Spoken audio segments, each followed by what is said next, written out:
Halo semuanya, kita mulai materi kita terkait dengan bab 1 akuntansi dan lingkungannya. Nah, di bab 1 ini, di akuntansi dan lingkungannya itu akan kita pelajari beberapa hal teori-teori dasar dan juga konsep-konsep dasar terkait dengan akuntansi. Yang kita pelajari di sini ada apa itu akuntansi sebenarnya. Akuntansi itu apa, definisinya itu apa gitu. Kemudian siapa saja yang memerlukan data akuntansi ini.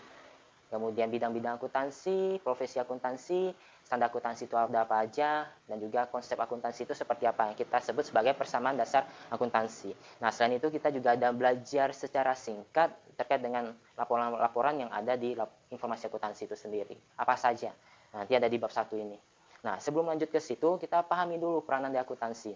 Nah, tinggal dibaca sebenarnya ya, materi-materinya ini semuanya sudah saya sampaikan, sudah saya kirim via Google Classroom, jadi kalian tinggal download saja. Nah, kalian lihat video ini ya sambil dilihat juga modulnya, sambil dipahami juga. Karena saya tidak tampilkan PowerPoint-nya ataupun modulnya, ya. Kita seperti sharing aja, ya. Saya cuma cerita-cerita, kalau ada yang tidak dimengerti boleh ditanyakan via grup chat juga boleh, ya. Nanti akan saya sampaikan, saya lihat nanti apakah secara chat saja sudah bisa atau nanti ya saya bikin video atau kasih rekaman atau apa segala macam. Akuntansi itu memiliki peranan yang sangat besar di saat ini ya, untuk masyarakat luas dan juga terutama untuk si perusahaan. Misalnya fungsi perencanaan. Nah, dalam melakukan perencanaan, manajemen itu membutuhkan data-data. Nah, salah satunya itu informasi akuntansi. Saya ambil contoh informasi akuntansi. Informasi akuntansi berupa laporan keuangan, dilihat gross profit marginnya atau laba kotor dari suatu perusahaan 15%. Dari 15% ini ternyata tidak mampu mengcover labanya, ya, tidak mampu memaksimalkan labanya. Nah, dari data-data ini, dari informasi akuntansi ini, si manajemen tentu melakukan perencanaan di periode mendatang untuk memaksimalkan labanya. Ya, misalnya tadi gross profit marginnya cuma 15%, labanya tidak maksimal. Nah, salah satunya yaitu menaikkan gross profit marginnya, menaikkan laba kotornya. Misalnya dari yang 15% menjadi 18%. Nah, itu salah satu fungsi dari manajemen dalam kegiatan perencanaan memanfaatkan informasi akuntansi. Oke, perencanaan. Lanjut ke pengawasan. Nah, pengawasan itu adalah lanjutan dari perencanaan tadi. Misalnya dari 18%. Sudah ditetapkan, seiring berjalannya waktu, di tahun berjalan, di bulan berjalan, si manajemen tentunya akan melakukan pengawasan dari perencanaan yang sudah ditetapkan itu. Nah, 18% kan gross profit marginnya. Muncullah laporan laba bulan Januari misalnya. Labanya 18, gross profit marginnya 18%. Berarti yang direncanakan sudah sesuai dengan realisasinya, ya, yang dapat kita lihat dari informasi akuntansi itu.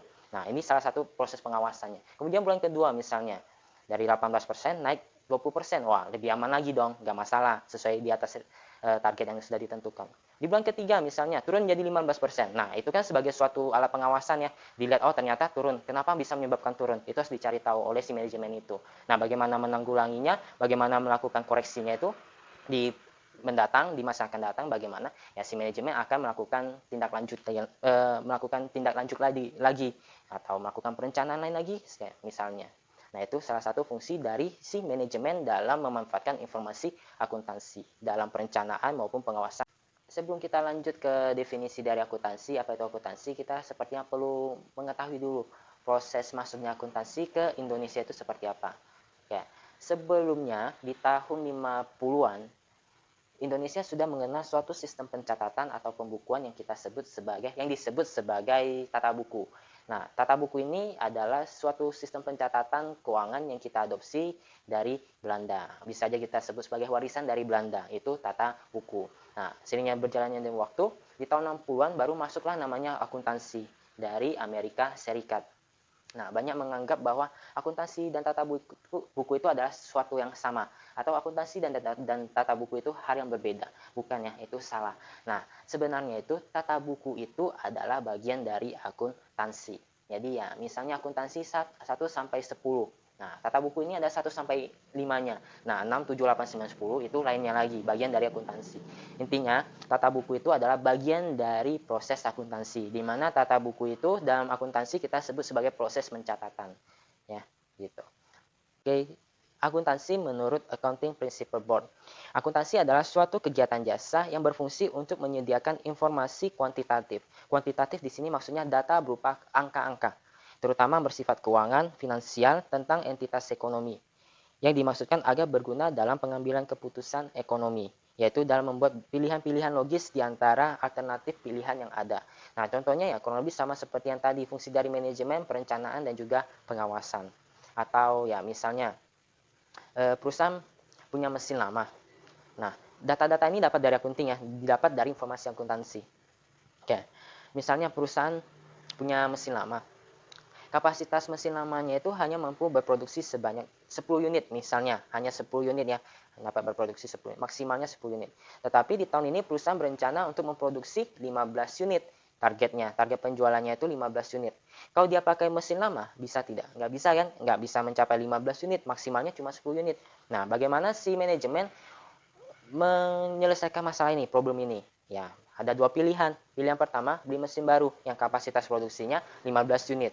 Atau yang kedua, tambahkan, kita buat reparasi besar-besaran mesin lama menjadi agar dapat diproduksi sebanyak 15 unit. Ya, agar dapat diproduksi 11 unit. Menambah kapasitas produksinya misalnya. Nah, antara alternatif 1 dan 2 tentunya ada cost yang perlu kita korbankan. Ada pengeluaran atau ada beban atau ada pengorbanan dilakukan oleh perusahaan. Yang pertama, kita beli mesin baru. Kita beli mesin baru tentunya butuh dana yang lebih besar. Dana yang lebih besar muncul namanya beban penyusutan yang baru.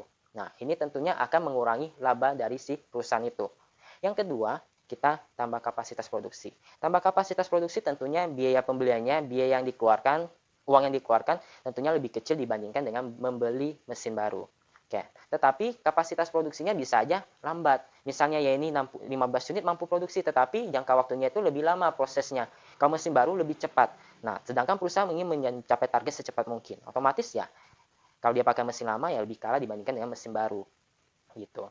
Nah, berbagai pertimbangan ini akan ditentukan oleh si manajemen. Mana lebih efisien maupun efektif. Nah, harus efektif dan juga efisien. Dari pilihan pertama dan pilihan kedua, mana lebih efisien dan efektif. Nah, itu perlu direncanakan, perlu hitung-hitungan atau perlu dianggarkan oleh si manajemen. Mana lebih menguntungkan bagi perusahaan gitu. Nah, itu salah satunya. Contohnya ya, sebagai alat untuk mengambil keputusan dari berbagai alternatif yang ada. Data-data ini, informasi itu semua tadi saya jelaskan ada di informasi akuntansi itu. Yang kedua, akuntansi sebagai sistem informasi.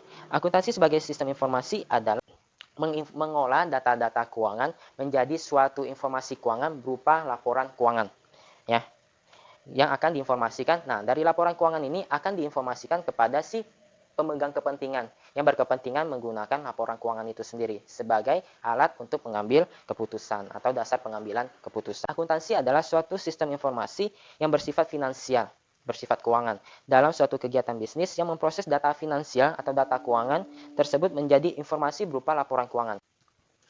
Nah, yang ketiga, akuntansi sebagai suatu proses. Nah, definisi ini yang sering digunakan oleh akunting untuk menjelaskan apa itu akuntansi. Akuntansi adalah suatu proses mengidentifikasi, mencatat, mengelompokkan, meringkas, melaporkan, dan mengkomunikasikan atau menginformasikan data-data keuangan suatu organisasi atau suatu perusahaan kepada pihak-pihak yang membutuhkannya, yang berkepentingan terhadap informasi itu. Ya, oke. Akuntansi sebagai suatu proses ini dapat kita kategorikan atau kita katakan sebagai suatu siklus akuntansi, di mana akuntansi itu dimulai dari proses pengidentifikasian. Nah, misalnya ada suatu transaksi ya, si akunting mesti harus identifikasi dulu transaksinya itu benar atau tidak, buktinya jelas atau tidak, pengeluaran ini atau transaksi ini berkaitan dengan pendapatan yang kita hasilkan atau tidak, atau biaya yang kita keluarkan atau tidak, sama sesuai atau tidak dengan kondisi yang sebenarnya. Nah, setelah kita identifikasi, kita mesti buat yang namanya pencatatan. Nah, kita catat, kita rekam ke dalam suatu buku yang kita sebut sebagai buku jurnal. Nah, dari jurnal ini yang sudah kita catat, kita kelompokkan ke masing-masing kamarnya, atau yang kita sebut sebagai rekening. Nah, kita kelompokkan, kita masukin ke masing-masing kamarnya atau masing-masing rekeningnya. Nah, masing-masing rekening ini kita sebut sebagai buku besar. Nah, kegiatan ini kita sebut sebagai posting. Dari jurnal kita posting ke buku besar. Buku besar ini terdiri dari berbagai rekening yang sudah tercatat atau terikot pada saat jurnal. Gitu. Nah, setelah rekening ini muncul di buku besar, ada saldo akhirnya dong tentunya, ada mutasinya, saldo awalnya berapa, bertambah berapa, berkurang berapa, dan kapan saja. Nanti di akhir periode ada saldo akhirnya. Nah, saldo akhirnya itu akan kita ringkas, kita buat satu ringkasan lagi ke yang namanya neraca saldo. Dari neraca saldo ini harusnya sudah bisa disusun laporan keuangannya. Tetapi yang namanya suatu transaksi pasti ada saja yang tidak tercatat oleh si akunting, atau ada saja yang perlu kita sesuaikan terkait dengan data-data keuangan kita. Nah, otomatis kita butuh lagi yang namanya jurnal tambahan yang kita sebut sebagai jurnal penyesuaian. Kalau kita bikin jurnal, berarti perlu kelompokkan lagi ke masing-masing kamarnya. Kita masukin lagi ke masing-masing kamar. Posting lagi ke buku besar. Nah, saldo-saldo ada di buku besar, ada yang tetap, tentunya ada yang berubah akibat jurnal penyesuaian kita. Nah, saldo-saldo yang berubah, tentunya neraca saldo yang lama nggak bisa kita pakai lagi kan. Nah, kita buat lagi, kita ringkas lagi ke neraca saldo yang baru, yang kita sebut sebagai neraca saldo setelah penyesuaian. Nah, dari neraca saldo setelah penyesuaian yang dapat kita pakai untuk menyusun laporan keuangan. Baru kita susun laporan keuangan, itu ada 5. Ya, tetapi yang kita belajar umum itu sebenarnya ada 3. Secara yang kita pelajari di bab 1 ini hanya 3 ya, tetapi laporan keuangan itu sebenarnya ada 5. Yang pertama itu laporan laba rugi atau laba rugi komprehensif, kalau menurut PSAK. Kemudian kedua, laporan perubahan modal. Kalau untuk perusahaan yang terbuka, perseroan terbatas itu bukan laporan perubahan modal, tetapi laporan saldo laba. Yang ketiga, neraca, laporan neraca. Nah, neraca ini kalau secara SHK tetap masih kita sebut sebagai neraca ya. Tetapi kalau kita pakai standar PSHK, tidak ada lagi istilah namanya neraca. Tetapi namanya adalah laporan posisi keuangan. Jadi ada laporan laba rugi, ada laporan perubahan modal atau saldo laba untuk perseroan terbatas, perseroan terbatas. Yang ketiga ada neraca atau laporan posisi keuangan. Yang keempat itu ada cash flow atau laporan arus kas, dan yang kelima itu CALK, catatan atas laporan keuangan. Nah, laporan keuangan selesai urusan akunting? Belum. Nah, setelah laporan keuangan selesai, kita harus mempersiapkan bekal yang akan kita pakai atau kita harus siap-siap untuk periode berikutnya. Ya, berarti hal-hal yang sudah tidak perlu diperlukan kita buang atau kita selesaikan di bulan periode ini. Yang mau kita pakai di periode mendatang harus kita bawa ke periode mendatang. Jadi ada pembersihan, maksudnya seperti itu. Ya, perlu pembersihan berarti misalnya rekening yang sudah ada di neraca saldo tadi udah nggak kita pakai lagi, misalnya lapor pendapatan, rekening beban-beban, dan juga prive atau dividen. Kalau nggak kita pakai lagi, cukup kita sajikan di periode berjalan saja ya. Periode tahun ini, tahun depan nggak kita pakai lagi, mulai dari nol lagi. Masa pendapatan kita bawa lagi ke periode berikutnya, kan nggak bisa gitu. Nah, pendapatan beban dan rekening pembantu modal ini harus kita mutakhirkan, harus kita selesaikan di periode tersebut. Otomatis harus kita nolkan semuanya. Nah, kita nolkan butuh apa? Untuk menolkannya, kita butuh jurnal lagi. Kita balik lagi ke jurnal yang kita sebut sebagai jurnal penutup. Kita buat jurnal, berarti posting lagi ke buku besar. Nah, buku besar nanti ada saldo pendapatan dan beban, dan juga rekening pembantu modal udah nggak ada lagi karena sudah kita nolkan di jurnal penutup tadi kan. Kita posting, setelah posting nilai dari pendapatan, beban, dan rekening pembantu modal udah nggak ada lagi, udah nol. Nah, otomatis sudah berbeda dengan neraca saldo setelah penyesuaian. Sudah berbeda, kita perlu yang namanya neraca saldo yang baru yang kita pakai di periode mendatang, yaitu neraca saldo setelah penutupan. Nah, dari neraca saldo setelah penutupan ini yang kita pakai, yang kita lanjutkan ke periode mendatang. Kurang lebih seperti itu satu siklus akuntansi.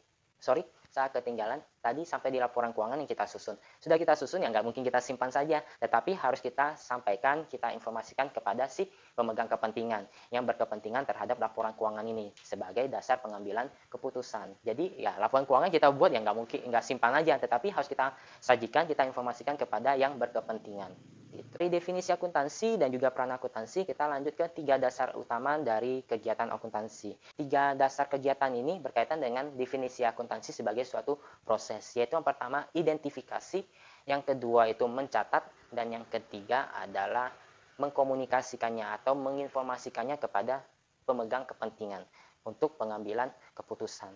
Nah, identifikasi tadi sudah saya jelaskan, kemudian mencatat. Nah, proses mencatat ini adalah kegiatan dari pencatatan ke dalam jurnal sampai posting ke buku besar dan peringkasan ke neraca saldo. Nah, itu yang disebut sebagai kegiatan mencatat atau merekam.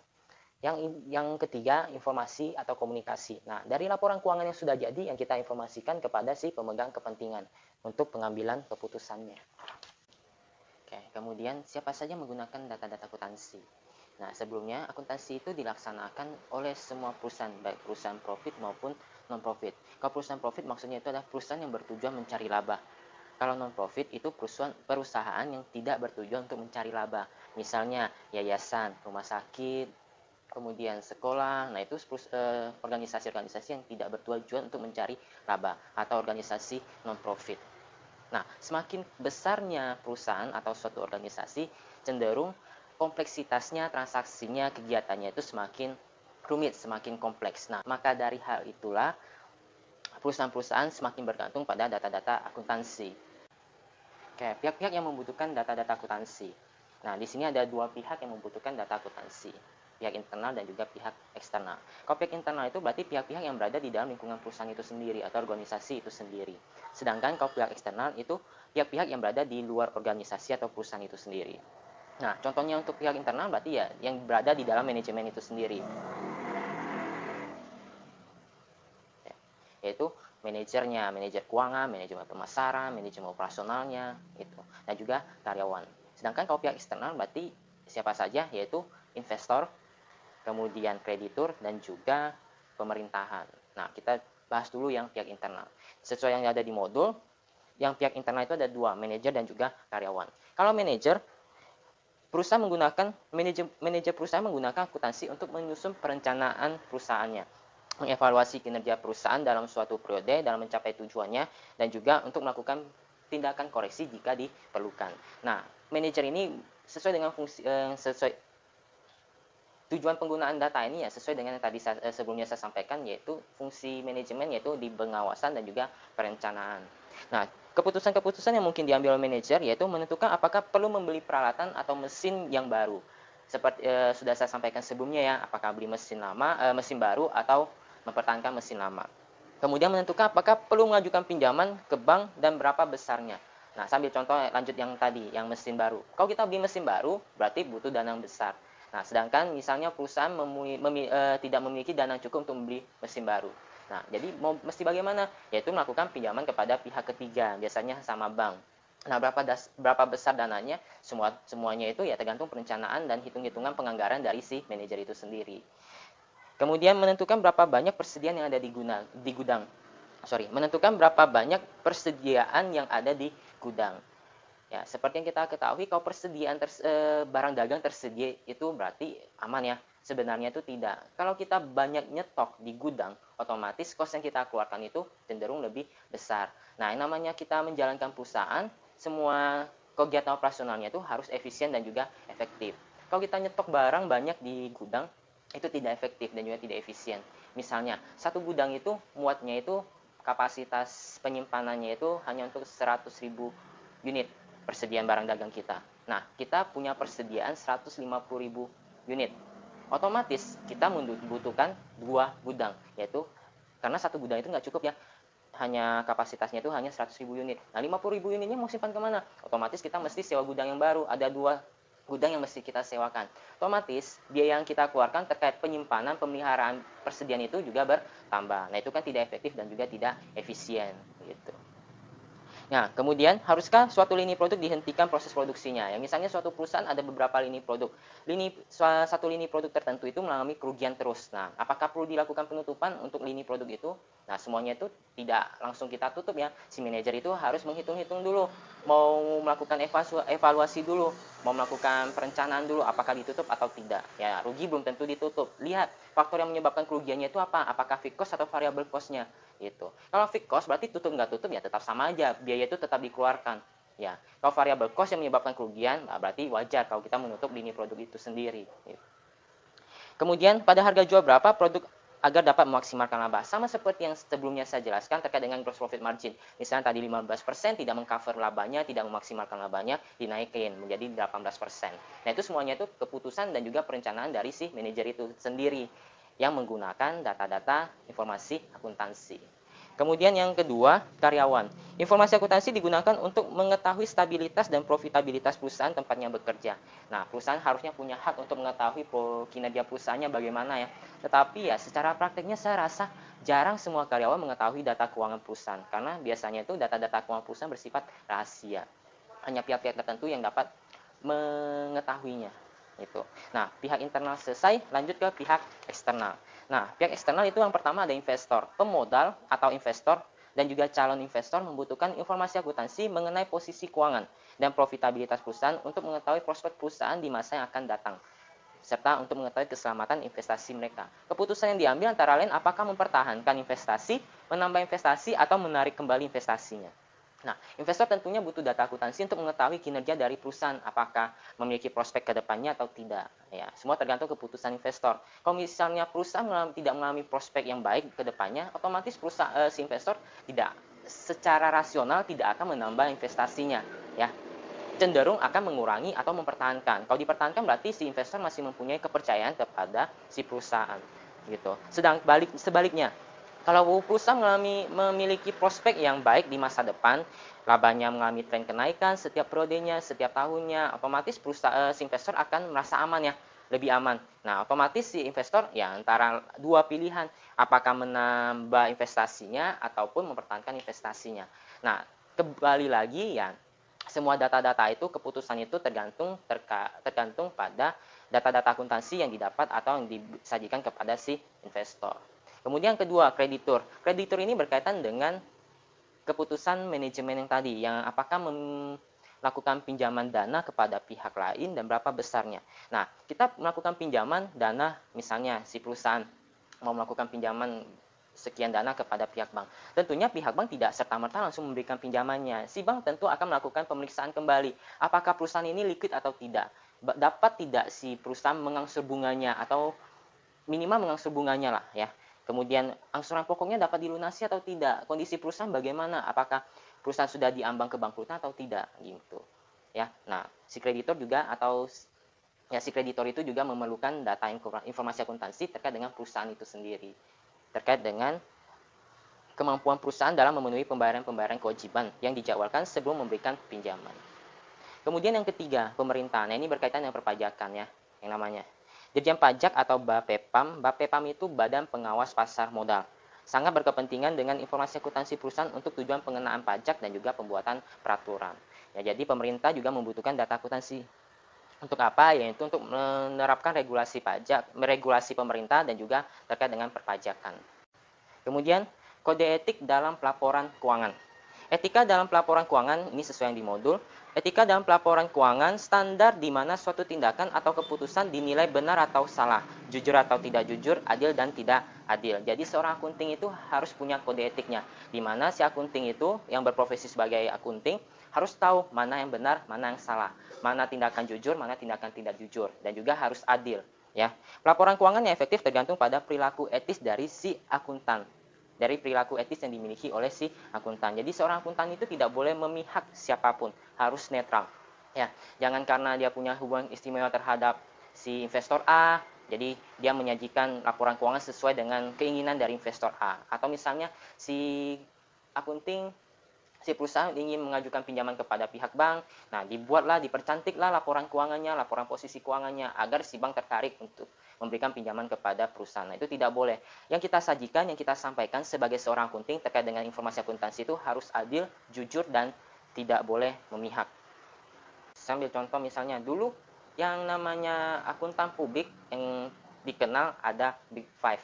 Ya, ada Big Five. Itu siapa saja? Itu ada PwC, kemudian ada KPMG, kemudian ada EY, Deloitte, dan juga Arthur Andersen. Nah, dulu 5 KAP ini, 5 akuntan publik ini cukup terkenal.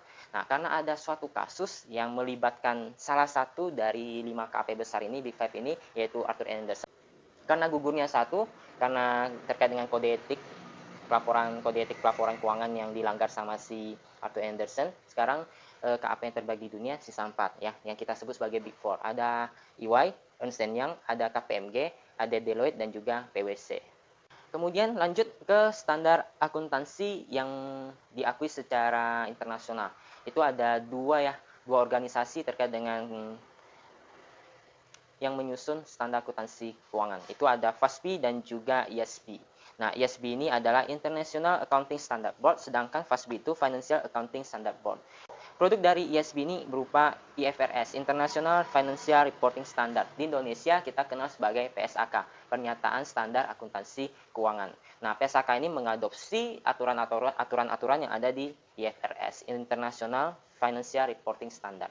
Sedangkan kalau FASB produknya itu berupa GAAP, Generally Accepted Accounting Principle.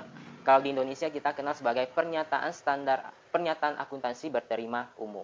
Indonesia dikenal 5 pilar standar akuntansi, yaitu apa saja? Yang pertama itu ada PSAK, Pernyataan Standar Akuntansi Keuangan. Untuk yang pilar akuntansi yang pertama, PSAK itu wajib diterapkan oleh perusahaan-perusahaan go public atau perusahaan-perusahaan yang modal sahamnya itu diperdagangkan di masyarakat luas. Itu. Ya, kenapa semuanya diwajibkan? Ya, karena agar semua laporan keuangan yang disajikan oleh perusahaan itu seragam, tidak ada yang berbeda-beda bentuknya. Jadi semuanya diseragamkan, ditetapkan wajib menggunakan standar PSAK. Ya, memudahkan si pembaca laporan keuangan untuk memahami dan mengerti ya laporan-laporan informasi-informasi akuntansi yang disampaikan. Kemudian yang kedua, itu ada SHK etap, standar akuntansi keuangan entitas tanpa akuntabilitas publik. Nah, entitas tanpa akuntabilitas publik itu maksudnya perusahaan tanpa pertanggungjawaban kepada publik atau masyarakat luas. Nah, itu menggunakan SHK etap. Nah, SHK etap ini penyajian laporan keuangannya, penyajian informasi akuntansinya itu lebih sederhana dibandingkan PSHK yang tadi. Untuk SHK etap ini biasanya digunakan oleh untuk perusahaan-perusahaan yang tidak go public atau yang sahamnya itu tidak diperdagangkan di masyarakat luas. Maka dari itu disebut SHK etap, entitas tanpa akuntabilitas publik, tanpa pertanggungjawaban kepada publik itu. Tetapi boleh tidak perusahaan yang tidak go public boleh tidak menggunakan PSHK? Ya boleh-boleh saja. Toh itu untuk keperluan si pemegang saham, untuk si keperluan investor, ya investornya itu kan pasti bukan masyarakat luas ya. Jadi ya semua tergantung dari si pemegang saham itu sendiri. Mau pakai SHK etap boleh, mau pakai PSHK juga boleh, terserah. Dan yang ketiga itu ada SHK UMKM, entitas mikro, kecil, dan menengah. Ini biasanya untuk perusahaan-perusahaan kecil ya, perusahaan-perusahaan mikro. Nah, ini standar ini baru diberlakukan beberapa tahun terakhir. Ya, sebelumnya itu tidak ada standar ini, tidak ada pilar ini. Ini baru diberlakukan, baru dibuat untuk perusahaan-perusahaan entitas mikro, kecil, dan menengah.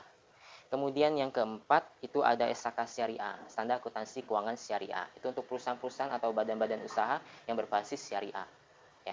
Dan yang terakhir itu ada SAP, standar akuntansi pemerintahan, yaitu untuk badan-badan pemerintahan menggunakan standar akuntansi ini, yaitu SAP, standar akuntansi pemerintahan. Lanjut ke bentuk-bentuk organisasi perusahaan di halaman 8. Akuntansi berhubungan dengan suatu kegiatan organisasi. Walaupun akuntansi dibutuhkan oleh organisasi yang mencari laba maupun organisasi nirlaba. Nah, nirlaba tadi itu maksudnya non-profit ya. Profit non-profit, laba nirlaba. Namun peran akuntansi sangat besar dalam organisasi yang mencari laba atau biasanya disebut sebagai perusahaan. Prosedur akuntansi yang diterapkan sangat tergantung pada bentuk organisasinya. Nah, perusahaan berdasarkan kepemilikannya. Perusahaan berdasarkan kepemilikannya itu ada 3, yaitu perusahaan perseorangan, persekutuan, dan juga perseroan terbatas. Untuk perusahaan perseorangan, yaitu perusahaan yang hanya dimiliki oleh satu orang saja. Biasanya itu pemiliknya itu merangkap sebagai manajer. Pokoknya perusahaan ini didirikan, dikerjakan oleh satu orang saja. Ya, semua pekerjaannya itu dikerjakan oleh satu orang, yaitu si pemiliknya itu sendiri. Biasanya untuk perusahaan perseorangan itu perusahaan yang berskala kecil atau perusahaan jasa. Contohnya ya, dokter, pengacara, kantor akuntan, dan juga dan lain-lainnya. Ya, bengkel salon juga sama ya, itu juga bisa kita sebut sebagai perusahaan perseorangan. Kemudian yang kedua itu ada persekutuan atau partnership. Nah, kalau tadi perseorangan di mana perusahaannya itu hanya dimiliki oleh satu orang saja. Kalau persekutuan itu perusahaan atau badan usaha yang dimiliki oleh lebih dari satu orang, terdiri dari beberapa orang, biasanya itu lebih dari satu orang. Nah, si pemiliknya itu disebut sebagai sekutu atau partner. Untuk persekutuan secara hukum, si pemilik itu bertanggung jawab atas hutang-hutang dari persekutuan itu sendiri, ya, dari badan usaha itu sendiri. Selain bertanggung jawab atas hutang-hutangnya, persekutu juga berhak mendapatkan laba atas hasil dari usaha itu sendiri. Nah, di Indonesia persekutuan yang dikenal itu ada 2, firma dan juga CV. Pelaksanaan antara firma dan CV itu sama ya sebenarnya. Nah, kita mulai dari firma itu dulu. Firma itu adalah perusahaan dimiliki oleh 2 orang atau lebih dengan nama bersama. Setoran modal dari masing-masing sekutu itu tidak harus sama ya, semua tergantung dari keputusan dan tergantung dari keputusan dari persekutuannya itu sendiri. Pembagian labanya juga sama, semuanya itu tergantung dari kebijakan dan juga keputusan dari persekutuan. Oke, itu firma. Kalau CV itu biasanya itu merupakan perluasan dari firma. Misal firma itu ada sekutu A dan B, menjalankan suatu persekutuan atau firma. Nah, seiring berjalannya waktu si sekutu A dan B ingin melakukan perluasan usaha, butuh modal. Diajaklah si sekutu C. Nah, si sekutu C ini hanya menyertakan modalnya saja, tetapi secara pelaksanaannya tidak terlibat langsung. Berarti di sini kan ada 3 sekutu, A, sekutu B, dan juga sekutu C. Di mana sekutu A dan B itu sekutu yang kita sebut sebagai sekutu aktif, yaitu menyertakan modal dan juga terlibat dalam kegiatan operasional dari persekutuannya itu sendiri. Dan sekutu C itu kita sebut sebagai sekutu pasif, di mana si sekutu C tidak terlibat dalam pengelolaan persekutuannya. Nah, itulah yang disebut sebagai CV atau komanditer Venoscap atau Venoscap. Itu. Nah, Persekutuan komanditer merupakan perluasan dari firma. Bisa terjadi sebuah firma yang ingin mengembangkan usahanya. Mengubah firma menjadi persekutuan komanditer dengan menarik modal dari orang lain yang bukan anggota dari firma itu sendiri. Anggota baru ini tidak diberi wewenang dan hak mengolah perusahaan tersebut. Ia hanya sebagai penyetor modal dan tidak aktif mengolah perusahaan. Dengan demikian, perusahaan baru ini mempunyai dua kelompok anggota dengan klasifikasi sekutu aktif dan juga sekutu pasif. Sekutu pasif sering disebut sebagai sekutu diam atau sleeping partner atau sekutu komanditer. Itulah sebabnya perusahaan yang dengan pemilik aktif dan juga pasif ini disebut sebagai persekutuan komanditer. Nah, itu persekutuan. Lanjut yang ketiga, badan usaha ketiga yaitu perseroan atau korporasi. Nah, adalah perusahaan yang modalnya terdiri dari saham-saham. Setiap pemegang saham adalah pemilik perusahaan yang bertanggung jawab terbatas hanya sebesar saham yang dimilikinya. Ini berarti bahwa pemegang saham tidak bertanggung jawab secara pribadi atas seluruh hutang perusahaan. Untuk perseroan, itu hanya bertanggung jawab atau memiliki kepemilikan sebesar jumlah saham yang dimiliki oleh pemegang saham. Nah, si pemegang saham ini tidak bertanggung jawab secara pribadi terkait dengan hutang-hutang yang dimiliki oleh perusahaan. Jadi ya sebesar jumlah saham yang dimilikinya saja. Beda hal kalau persekutuan. Kalau persekutuan, si sekutu bertanggung jawab penuh atas hutang-hutang yang dimiliki oleh persekutuan itu sendiri secara pribadi. Sedangkan kalau perseroan itu tidak, dia hanya bertanggung jawab sebesar jumlah saham yang dimiliki pada perusahaan itu sendiri. Kalau tadi itu jenis-jenis perusahaan berdasarkan kepemilikannya. Ada perseorangan, perusahaan persekutuan, dan juga perseroan. Sekarang lanjut ke jenis perusahaan berdasarkan aktivitasnya atau kegiatannya. Itu yang pertama itu ada perusahaan manufaktur, yang kedua perusahaan dagang, dan yang ketiga perusahaan jasa. Kita mulai dari perusahaan manufaktur dulu. Kalau perusahaan manufaktur yaitu perusahaan yang kegiatannya itu mengolah bahan mentah atau bahan baku menjadi produk jadi atau barang jadi yang kemudian dijual. Contohnya apa? Contohnya pabrik-pabrik, misalnya pabrik Coca-Cola, kemudian pabrik otomotif, misalnya Yamaha, Honda. Nah, itu kan kalau perusahaan otomotif berarti kan dia rakit-rakit dulu menjadi motor jadi atau menjadi kendaraan yang sudah jadi baru dijual kepada pihak luar. Itu. Kemudian yang kedua ada perusahaan dagang. Nah, kalau perusahaan dagang itu membeli barang jadi kemudian dijual lagi dengan harga yang lebih tinggi. Gitu. Contohnya apa? Ya, perusahaan-perusahaan eceran besar ya, misalnya supermarket, hypermart, Carrefour. Nah, itu kan dia tidak mengolah bahan mentah atau bahan baku menjadi barang jadi. Dia membeli barang yang sudah jadi dijual kepada masyarakat umum. Oke, kalau perusahaan jasa adalah perusahaan yang menyediakan jasa atau pelayanan kepada konsumen. Contohnya apa? Yang tadi perusahaan perseorangan. Itu ada bengkel, kemudian ada salon, dokter, konsultan, KAP. Nah, itu semua dikategorikan sebagai perusahaan jasa. Kalau bengkel itu kalau dia melakukan servis, misalnya ganti oli, jasanya itu kegiatan itu merupakan kegiatan jasa ya, perusahaan jasa. Beda hal kalau dia menjual spare part. Kalau dia menjual spare part bukan perusahaan jasa lagi, tetapi perusahaan dagang. Nah, lanjut ke profesi dan bidang akuntansi. Nah, profesi akuntansi berdasarkan yang ada di modul itu ada dua ya. Itu ada akuntan publik dan juga akuntan internal. Akuntan internal berarti profesi akuntansi yang berada di dalam suatu badan usaha. Itu ada apa aja? Ya, misalnya si akuntingnya, kemudian bagian auditingnya, segala macam. Manajer keuangannya, itu juga termasuk ke dalam profesi akuntan di akuntan internal. Sedangkan kalau akuntan eksternal atau akuntan publik itu seorang akuntan yang memberikan jasa atau pelayanan kepada suatu badan usaha yang diberikan imbalan berupa fee. Gitu. Jadi kalau akuntan publik itu bukan akuntan yang ada di dalam perusahaan itu sendiri, tetapi yang ada di luar, yang melakukan pemeriksaan kepada si akuntan internalnya itu apakah ada kecurangan atau tidak. Wajar atau tidak informasi akuntansi yang disajikan oleh si perusahaan. Nah, untuk menjadi seorang akuntan publik ya tentunya tidak serta-merta langsung bisa kita jadi akuntan publik ya. Untuk menjadi akuntan publik itu kita sertifikasi dulu menjadi seorang akuntan. Nah, untuk setelah mendapatkan sertifikasinya menjadi seorang akuntan ya kita perlu magang dulu di kantor akuntan publik yang sudah ada. Ya ada syarat-syaratnya lah. Nah, selain membuka ikut magang ya kita juga harus ikut ujian sertifikasi akuntan publik. Nah, setelah ikut ujian sertifikasi, magang selesai baru kita bisa buka namanya KAP, kantor akuntan publik. Itu. Kemudian ada akuntan pemerintahan, berarti akuntan profesi akuntan yang bekerja di wilayah atau di instansi, di organisasi, lembaga pemerintahan. Nah, itu disebut sebagai akuntan pemerintahan. Contohnya siapa? BPK, kemudian Bapepam, segala macam. Dan yang berikutnya, bidang-bidang akuntansi. Kemampuan seorang dalam seluruh bidang akuntansi apapun secara mendalam sesungguhnya terbatas. Oleh karena itu, terdapat bidang-bidang spesialisasi tertentu.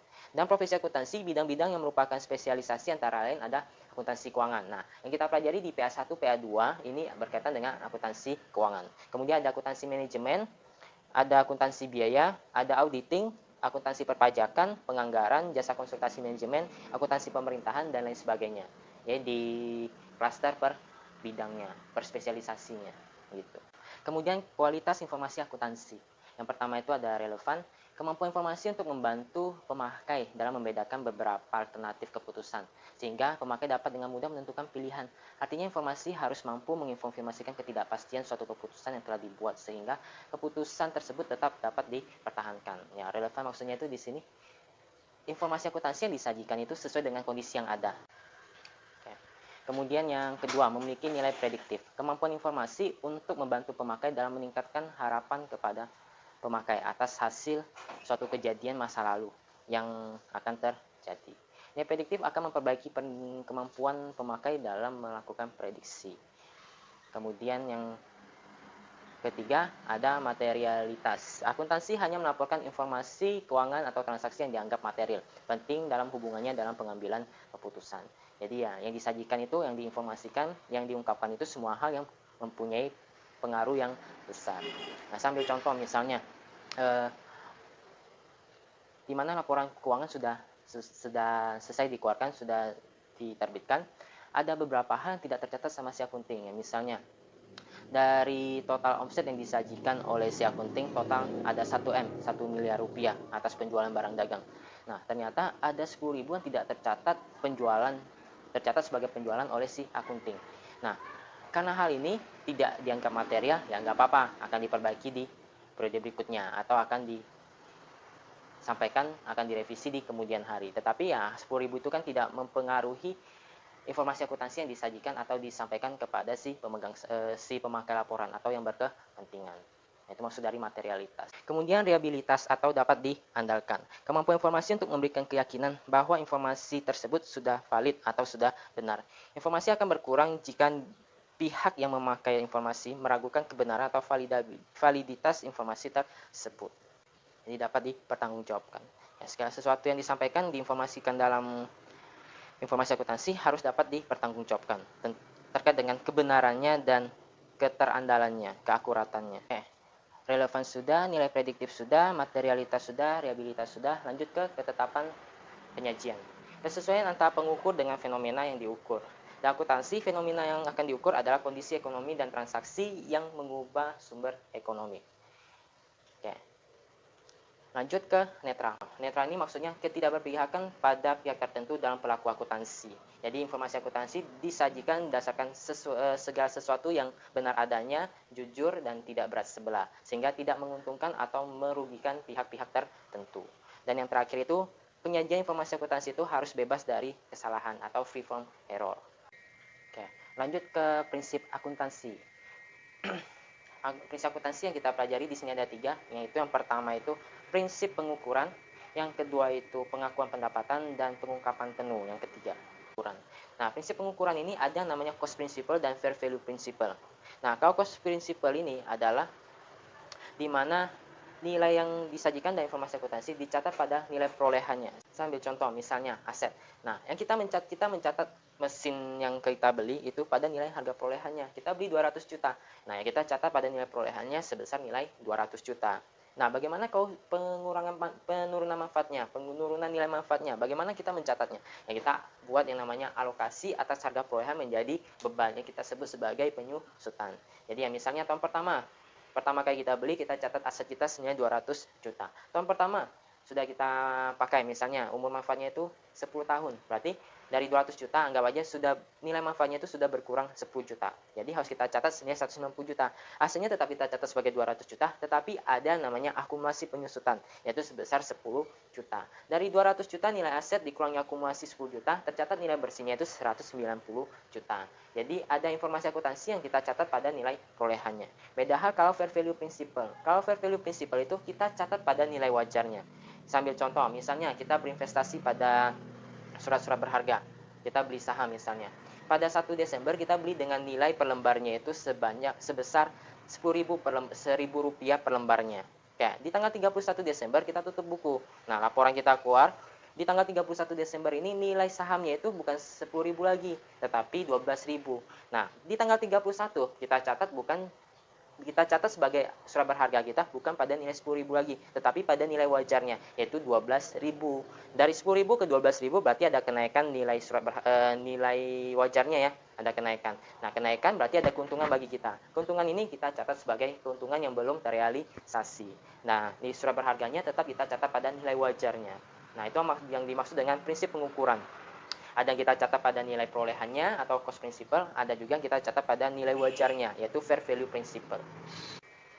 Untuk prinsip akuntansi yang kedua, itu pengakuan pendapatan. Pengakuan pendapatan atau penghasilan dari menjual barang atau jasa harus dicatat jika jumlah dan waktu bisa ditentukan dengan jelas dan kapan penghasilan tersebut akan diterima.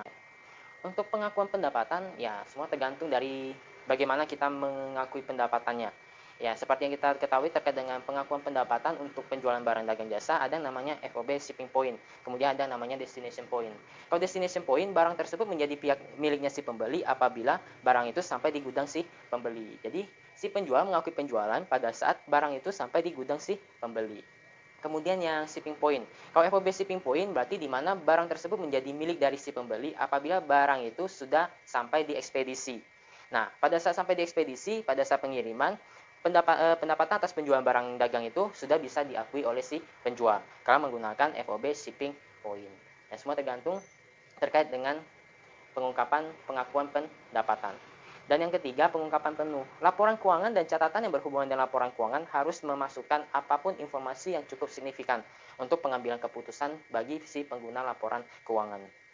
Dengan kata lain, prinsip ini menyatakan bahwa informasi yang berkaitan diungkapkan semuanya, tidak ada yang disembunyikan. Semuanya itu diungkapkan dalam laporan keuangan yang kita sebut sebagai CALK, catatan atas laporan keuangan.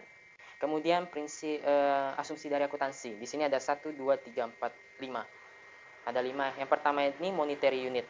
Nah, monetary unit ini maksudnya penyajian informasi akuntansi semuanya itu disajikan atau disampaikan dalam satuan unit moneter, yaitu dalam mata uang.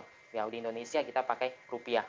Kalau di luar ya kita pakai nilai mata uang dari luar. Kalau kita Indonesia mau pakai dolar juga bisa, tetapi semuanya diungkapkan disajikan dalam bentuk satuan unit moneter dolar gitu. Jadi ya, misal persediaan kita punya 10 pieces. Nah, 10 pieces itu tidak mungkin kita sajikan di laporan posisi keuangan, persediaan tercatat 10 pieces. Tetapi yang kita sajikan yaitu nilai rupiahnya itu berapa, nilai moneternya itu berapa gitu. Ini kemudian economic entity atau entitas ekonomi. Entitas ekonomi ini maksudnya kita harus dapat memisahkan antara pengeluaran atau transaksi yang berkaitan dengan perusahaan dan juga yang bukan berkaitan dengan perusahaan. Sambil contoh, misalnya si pemilik perusahaan jasa, ya si Tuan A misalnya. Si Tuan A melakukan perbaikan kendaraan milik pribadinya yang dibayarkan sama perusahaan. Nah, si perusahaan ini tidak bisa mengakui pengeluaran itu sebagai pengorbanan perusahaan atau beban perusahaan, tetapi harus dicatat sebagai pengeluaran dari si pemilik ini, tidak mempengaruhi laba si perusahaan. Nah, kita catatnya itu sebagai prefer kalau perusahaan kecil ya, perusahaan perseorangan. Itu. Kemudian periodicity. Penilaian dan laporan keuangan perusahaan yang dibatasi oleh periode waktu. Misalnya, suatu perusahaan menjalankan usaha berdasarkan periode akuntansi, mulai dari 1 Januari sampai 31 Desember. Jadi, pelaporan atau penyajian informasi akuntansi dilakukan secara periode, ada periodenya. Ya, bisa saja per bulan, Januari, Februari, Maret, April yang disajikan, bisa saja per tahun, ataupun per kuartalan juga bisa. Pokoknya, informasi akuntansi harus disajikan dalam periode. Dan yang keempat, going concern. Sebuah entitas ekonomi atau bisnis akan berjalan secara terus-menerus atau berkesinambungan tanpa pembubaran atau penghentian, kecuali terdapat peristiwa tertentu yang menyangganya, misalnya kebangkrutan, failit. Nah, itu boleh. Yang namanya kita mendirikan perusahaan tentunya tidak mungkin kita targetkan perusahaan ini berjalan 5 tahun atau berjalan 10 tahun. Ya, harapan kita tentunya perusahaan ini akan berjalan secara terus-menerus. Itu berkesinambungan, berlanjut terus sampai suatu saat perusahaan itu dinyatakan bangkrut. Dan yang terakhir itu ada accrual basis.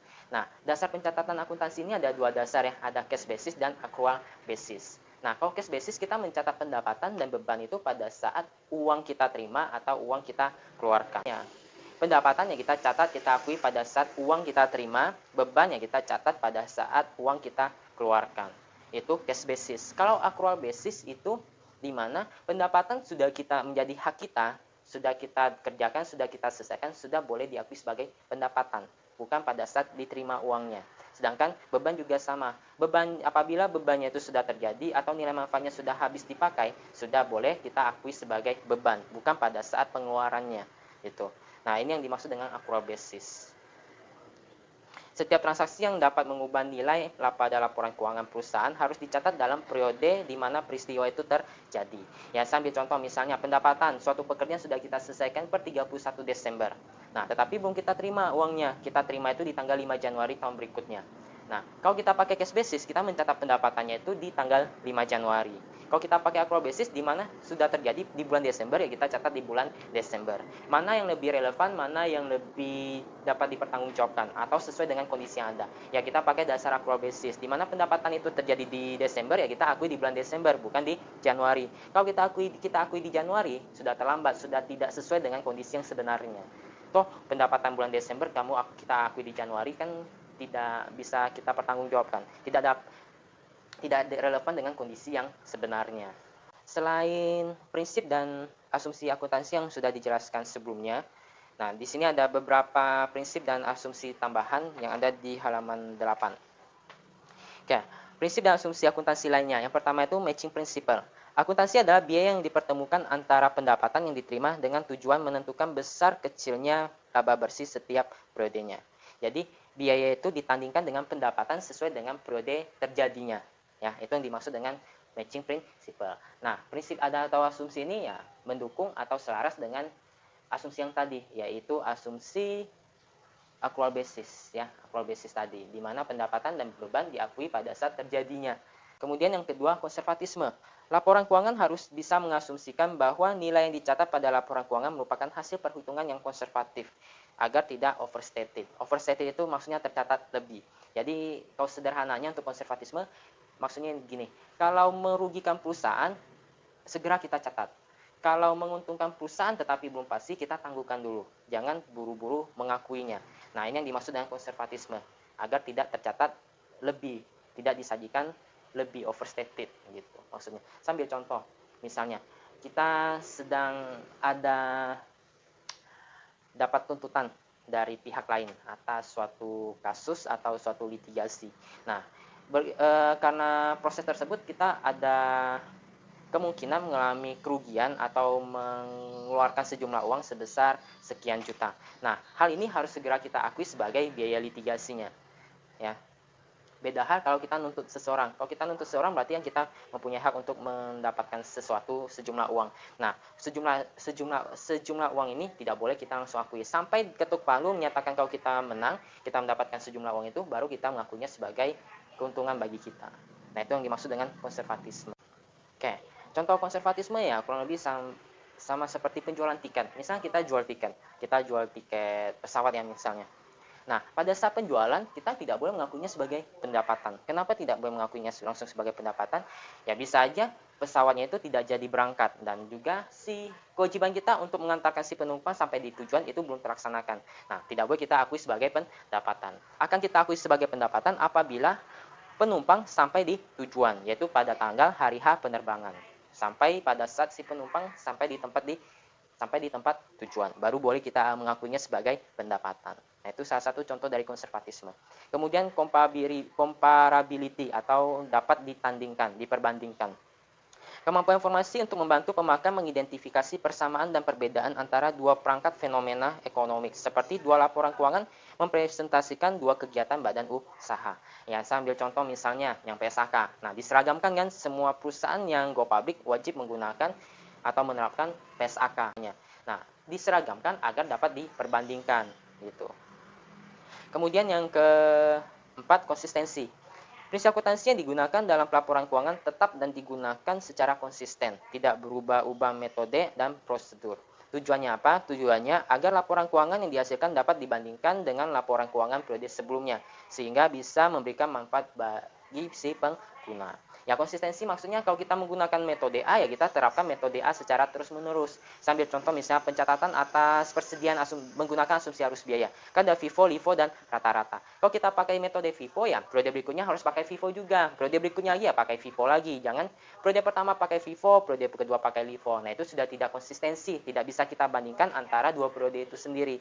Boleh tidak ganti metode? Boleh-boleh saja, asalkan dapat dipertanggungjawabkan. Ya, misalnya 5 tahun kita pakai FIFO, dianggap sama perusahaan tidak sesuai dengan kondisi yang dialami oleh perusahaan atau tidak mencerminkan kondisi sebenarnya dari si perusahaan. Digantilah metode rata-rata. Nah, boleh diganti asalkan dapat dipertanggungjawabkan. 5 tahun kemudian ganti rata-rata, ya. Pada saat tahun ke-6 kita menggunakan rata-rata, tahun ke-5 pada saat penyajian laporan tahun ke-6, di tahun ke-5 yang harus disajikan kembali menggunakan metode rata-rata agar dapat diperbandingkan. Ya, jangan tahun pertama FIFO, tahun kedua rata-rata, tahun ketiga LIFO. Nah, itu laporan kita menjadi tidak akurat dan tidak. Yang kelima, dapat keterujian. Kemampuan informasi akuntansi untuk memberikan keyakinan kepada pemakai melalui pengujian secara independen terhadap ketepatan pencatatan dan pengklasifikasian yang digunakan dalam laporan. Keterujian maksudnya sudah diidentifikasi, sudah diverifikasi oleh pihak-pihak yang kompeten. Ya, misalnya kalau laporan internal, laporan keuangan untuk misalnya suatu perusahaan, laporan keuangannya itu sudah harus diverifikasi oleh audit internal misalnya. Atau ya bisa aja kita minta KAP untuk melakukan pemeriksaan terhadap informasi akuntansi yang ada di laporan keuangan perusahaan. Nah, itu yang dimaksud dengan keterujian, sudah diverifikasi oleh bagian-bagian atau pihak-pihak yang kompeten. Kemudian timeless atau ketetapan waktu. Ketersediaannya informasi bagi pembuat keputusan pada saat yang dibutuhkan. Tersedianya informasi setelah suatu kejadian yang memerlukan tanggapan berlalu menjadi informasi yang tidak bernilai lagi. Yang maksudnya ketetapan waktu penyajian laporan keuangan. Misalnya tahun 2019.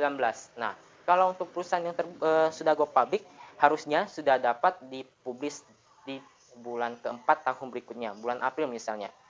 Nah, apabila informasinya disampaikan di 1 tahun kemudian, 2 tahun kemudian, informasi akuntansi itu tidak berguna lagi, tidak dapat dijadikan sebagai dasar pengambilan keputusan lagi, gitu. Ya, sambil contoh misalnya untuk perusahaan internal, laporan keuangan tahun 2019 selesainya itu di bulan Juni. Nah, selama bulan Januari sampai bulan Mei, si manajemen tidak bisa melakukan perencanaan yang tepat dan akurat. Nah, itu salah satunya. Menjadi tidak bernilai lagi informasi akuntansinya. Dan yang terakhir itu dapat dimengerti. Kemampuan informasi yang untuk dapat dimengerti maknanya oleh si pemakai. Jadi ya, informasi akuntansi yang disajikan ya harus dapat dipahami oleh si pemakai. Maka dari itu yang perusahaan go public semuanya itu diseragamkan menggunakan PSAK agar dapat dipahami, dimengerti oleh si pembaca. Oke, untuk akuntansi dan lingkungannya yang bagian 1 sudah selesai. Nanti untuk yang bagian 2 kita akan lanjut ke persamaan dasar akuntansi dan juga bagaimana penerapannya, pengaplikasiannya. Kemudian ada jenis-jenis laporan keuangan dan komponennya apa saja akan kita pelajari, serta satu siklus akuntansi itu apa saja akan kita bahas di bagian yang ke